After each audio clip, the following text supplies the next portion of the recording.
Researchers' study is based on observations made with the high-resolution imaging science experiment HiRISE camera on NASA's Mars Reconnaissance Orbiter identified the evidence for liquid water on Mars.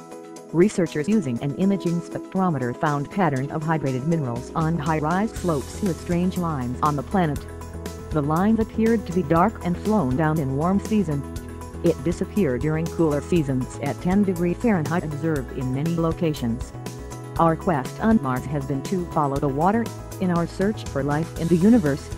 Now we have convincing science that validates what we've long suspected, said John Grunsfeld, astronaut and Associate Administrator of NASA's Science Mission Directorate in Washington.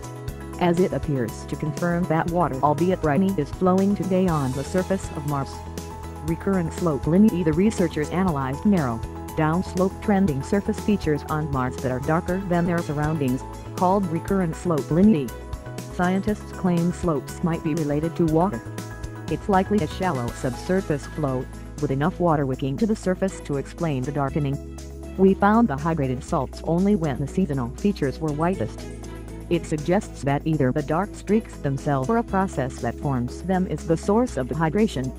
In either case, the detection of hydrated salts on these slopes means that water plays a vital role in the formation of these streaks, said Lujendra J. Ha of the Georgia Institute of Technology, Georgia Tech in Atlanta, lead author of a report on these findings.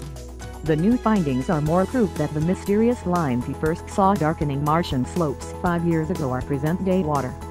Hydrated minerals on Mars. Researchers interpret the spectral signatures as caused by hydrated minerals called perchlorates.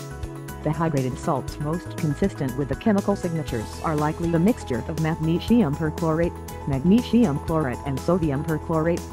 Some perchlorates have shown to keep liquids from freezing, even when conditions are as cold as -94 degrees Fahrenheit -70 Celsius. It took multiple spacecraft over several years to solve this mystery. We know there is liquid water on the surface of this cold desert planet, said Michael Meyer, lead scientist for NASA's Mars exploration program at the agency's headquarters in Washington. It seems that the more we study Mars, the more we learn how life could be supported. Also, finding out resources to support life in the future.